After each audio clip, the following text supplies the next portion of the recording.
Hi friends, welcome back to my channel. ಹೇಗಿದ್ದೀರಾ ಎಲ್ಲರೂ? Hope ಎಲ್ಲರೂ ಚೆನ್ನಾಗಿದ್ದೀರಾ ಅಂತ ಭಾವಿಸ್ತಾ ಇವತ್ತಿನ ವಿಡಿಯೋನ ಸ್ಟಾರ್ಟ್ ಮಾಡೋಣ. ಸೊ ತಮ್ಮೆಲ್ಲರಿಗೂ ಒಂದು ಬಿಗ್ ಶಾಕಿಂಗ್ ನ್ಯೂಸ್ ಇದೆ ಅಂತಾನೆ ಹೇಳ್ಬೋದು ಈ ಒಂದು ವಿಡಿಯೋದಲ್ಲಿ. ಏನಪ್ಪಾ ಅಂದ್ರೆ BPL ಕಾರ್ಡ್ ಯಾರ್ಯಾರ ಹತ್ರ ಇದ್ರೆ ತಮ್ಮೆಲ್ಲರಿಗೂ ಶಾಕಿಂಗ್ ನ್ಯೂಸ್ ಅಂತಾನೆ ಹೇಳ್ಬೋದು. ಯಾಕಂದ್ರೆ ಸಾಕಷ್ಟು BPL ಕಾರ್ಡ್ಗಳು ರದ್ದಾಗ್ತಾ ಇದೆ. ಸರ್ಕಾರದಿಂದ ಅಫಿಷಿಯಲ್ ಆದಂತಹ ಅಪ್ಡೇಟ್ ಬಂದಾಗೆಲ್ಲ ನಾನು ವಿಡಿಯೋ ಕೂಡ ಮಾಡಿದ್ದೀನಿ, ತಮ್ಮೆಲ್ಲರಿಗೂ ಅರಿವನ್ನ ಮೂಡಿಸಿದ್ದೀನಿ ಅಂತಾನೆ ಹೇಳ್ಬೋದು. ಹಾಗೆ ಈಗ ಕೂಡ ಅಷ್ಟೇ ಅಪ್ಡೇಟ್ ಬಂದಿದೆ ಅಂತಾನೆ ಹೇಳ್ಬೋದು BPL ಕಾರ್ಡ್ ಬಗ್ಗೆ. ಖುದ್ದಾಗಿ ನಮ್ಮ ಮುಖ್ಯಮಂತ್ರಿ ಆಗಿರುವ ಸಿದ್ದರಾಮಯ್ಯ ಸರ್ ಅವರೇ ಅಫಿಷಿಯಲ್ ಆದಂತಹ ಹೇಳಿಕೆನ ಕೊಟ್ಟಿದ್ದಾರೆ ಅಂತಾನೆ ಹೇಳ್ಬೋದು. ಯಾರ್ಯಾರು BPL ಕಾರ್ಡ್ಗೆ ಅರ್ಹರಿಲ್ವೋ ಅವರ ಒಂದು ಕಾರ್ಡ್ನ ರದ್ದು ಸಾಕಷ್ಟು ತಿಂಗಳುಗಳಿಂದನೇ ಈ ಒಂದು ಕಾರ್ಯರೂಪದಲ್ಲಿದೆ ಅಂತಾನೆ ಹೇಳ್ಬೋದು. ಸಾಕಷ್ಟು ಬಾರಿ ಯಾರ್ಯಾರು BPL ಕಾರ್ಡ್ಗೆ ಅರ್ಹರಿಲ್ವೋ ಅವರ ಕಾರ್ಡ್ಗಳನ್ನ ಚೆಕ್ ಮಾಡಿ ಅವರ ಕಾರ್ಡ್ಗಳು APL ಕಾರ್ಡ್ಗಳಿಗೆ ವರ್ಗಾವಣೆ ಮಾಡ್ತಾ ಇದ್ರು.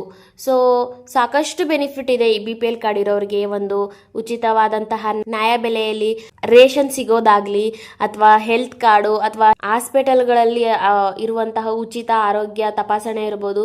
ಹಾಗೆ ಇನ್ನು ಅನೇಕ ರೀತಿಯಾದಂತಹ ಅನುಕೂಲಗಳಿದೆ ಈ ಒಂದು BPL ಕಾರ್ಡ್ ಇದ್ರೆ ಅಂತಾನೆ ಹೇಳ್ಬೋದು.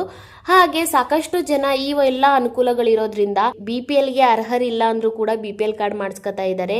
APL ಕಾರ್ಡ್ ಇರ್ಬೇಕಾದವ್ರ ಹತ್ರ ಕೂಡ BPL ಕಾರ್ಡ್ ಇದೆ. ಹೀಗಾಗಿ BPL ಕಾರ್ಡ್ದಾರರ ಸಂಖ್ಯೆ ಬಹಳ ದೊಡ್ಡ ಮಟ್ಟದಲ್ಲಿ ಇರೋದ್ರಿಂದ ಸಾಕಷ್ಟು ತಿಂಗಳುಗಳಿಂದನೂ BPL ಕಾರ್ಡ್ಗೆ ಯಾರ್ಯಾರು ಅರ್ಹರಿಲ್ವೋ ಅವರ ಕಾರ್ಡ್ಗಳು APLಗೆ ವರ್ಗಾವಣೆ ಮಾಡ್ತಾ ಬಂದಿದ್ದಾರೆ. ಆದ್ರೂ ಕೂಡ ಸಾಕಷ್ಟು ಲಕ್ಷ ಗಟ್ಲೆನೆ BPL ಕಾರ್ಡ್ ರದ್ದು ಮಾಡಿದ್ದಾರೆ ಅಂತಾನೆ ಹೇಳ್ಬೋದು. ಆದ್ರೂ ಇನ್ನೂ ತುಂಬಾ BPL ಕಾರ್ಡ್ಗಳಲ್ಲಿ ಅರ್ಹರ್ ಇಲ್ದ ಇರುವಂತಹ BPL ಕಾರ್ಡು ತುಂಬಾ ಇರೋದ್ರಿಂದ ಸರ್ಕಾರದಿಂದ ಒಂದು ಅನೌನ್ಸ್ಮೆಂಟ್ ಆಯಿತು. ಏನಂದ್ರೆ ನೀವು BPL ಕಾರ್ಡ್ಗೆ ಅರ್ಹರಿಲ್ಲ ಅಂದ್ರೆ APL ಕಾರ್ಡ್ನ ನೀವು ಅಪ್ಲೈ ಮಾಡ್ಕೊಳ್ಳಿ. ಇಲ್ಲ ಅಂದ್ರೆ ಸರ್ಕಾರ ವೆರಿಫಿಕೇಶನ್ ಮಾಡಿ ನೀವು ಏನಾದರೂ BPL ಕಾರ್ಡ್ಗೆ ಅರ್ಹರಿಲ್ಲ ಅಂತ ಗೊತ್ತಾದರೆ ನೀವು ಅದರ ಒಂದು ಮಾನದಂಡನ ಅದಕ್ಕೆ ನೀವು ಫೈನ್ ಕಟ್ಟಬೇಕಾಗುತ್ತೆ. ಅದಕ್ಕೆ ಒಂದಿಷ್ಟು ಅಂತ ಮಾನದಂಡ ಇದೆ, ಅದನ್ನ ನೀವು ಕಟ್ಟಬೇಕಾಗುತ್ತೆ, ತುಂಬಬೇಕಾಗುತ್ತೆ. ಸೊ ಹೀಗಾಗಿ ಯಾರ್ಯಾರು BPL ಕಾರ್ಡ್ಗೆ ಅರ್ಹರಿಲ್ವೋ APL ಕಾರ್ಡ್ನ ಮಾಡ್ಕೊಳ್ಳಿ ಅಂತ ಒಂದು ಹೇಳಿಕೆನ ಕೊಟ್ಟಿದ್ದಾರೆ.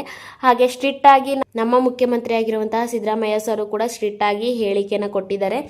BPL ಕಾರ್ಡ್ ಯಾರ್ಯಾರ್ದಿಲ್ವೋ ಅರ್ಹರಿಲ್ವೋ ಅವರ ಕಾರ್ಡ್ನ ಕ್ಯಾನ್ಸಲ್ಲೇ ಮಾಡಿಬಿಡಿ.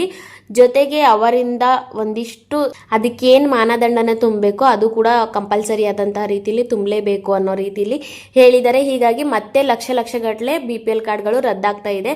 ಸೊ BPL ಕಾರ್ಡ್ ಅರ್ಹರ್ ಇಲ್ಲದೆ ಇರೋರ್ ಕಾರ್ಡ್ ರದ್ದಾದ್ರೆ ಪರವಾಗಿಲ್ಲ, BPL ಕಾರ್ಡ್ಗೆ ಅರ್ಹರ್ ಇದ್ರೂ ಕೂಡ ಕೆಲವೊಬ್ಬರ ಕಾರ್ಡ್ಗಳು ರದ್ದಾಗ್ತಾ ಇದೆ. ಹೀಗಾಗಿ ನೀವು ಕೂಡ BPL ಕಾರ್ಡ್ ರದ್ದಾಗಿದೆಯಾ ಇಲ್ಲ ಅಂತ ಚೆಕ್ ಮಾಡ್ಕೊಳ್ಳಿ. ಹಾಗೆ ಅದು ಹೇಗೆ ಚೆಕ್ ಮಾಡೋದು ಅಂತ ನಾನು ಆಲ್ರೆಡಿ ವಿಡಿಯೋ ಮಾಡಿದ್ದೀನಿ, ನೋಡ್ಬಿಟ್ಟು ನಿಮ್ಮ BPL ಕಾರ್ಡ್ ಆಕ್ಟಿವ್ ಇದೆಯಾ ಅನ್ಆಕ್ಟಿವ್ ಇದೆಯಾ ಅನ್ನೋದು ಕೂಡ ಚೆಕ್ ಮಾಡ್ಕೊಳ್ಳಿ. BPL ಕಾರ್ಡ್ಗೆ ಅರ್ಹರಿ ಇದ್ರೆ ಓಕೆ, ಅರ್ಹರ್ ಇಲ್ಲ ಅಂದ್ರೂ ಕೂಡ ನೀವು APL ಕಾರ್ಡ್ ಮಾಡ್ಕೊಳ್ಳಿ. ಅರ್ಹರಿ ಇದ್ರೂ ಕೂಡ ನಿಮ್ಮ ಒಂದು ಸ್ಟೇಟಸ್ ಆಕ್ಟಿವ್ ಇದೆಯಾ ಇನ್ಆಕ್ಟಿವ್ ಇದೆಯಾ ಅನ್ನೋದು ಕೂಡ ಚೆಕ್ ಮಾಡ್ಕೊಳ್ಳಿ ದಯವಿಟ್ಟು. ಯಾಕಂದ್ರೆ ಲಕ್ಷಗಟ್ಟಲೆ BPL ಕಾರ್ಡ್ಗಳು ರದ್ದಾಗ್ತಾ ಇದಾವೆ ದಿನೇ ಅಂತಾನೆ ಹೇಳ್ಬೋದು. ಸೊ ತಮ್ಮೆಲ್ಲರಿಗೂ ಮಾಹಿತಿ ಇಷ್ಟ ಆದ್ರೆ ದಯವಿಟ್ಟು ವಿಡಿಯೋಗೆ ಒಂದು ಲೈಕ್ ಮಾಡಿ. ಇನ್ನು ನಮ್ಮ ಚಾನಲ್ನ ಯಾರ್ಯಾರು ಸಬ್ಸ್ಕ್ರೈಬ್ ಮಾಡದೆ ನೋಡ್ತಾ ಇದ್ದೀರಾ ದಯವಿಟ್ಟು ಸಬ್ಸ್ಕ್ರೈಬ್ ಮಾಡ್ಕೊಳ್ಳಿ. ಜೊತೆಗೆ ವಿಡಿಯೋ ಕೊನೆವರೆಗೂ ನೋಡಿದಕ್ಕೆ ತಮ್ಮೆಲ್ಲರಿಗೂ thank you so much friends. Bye.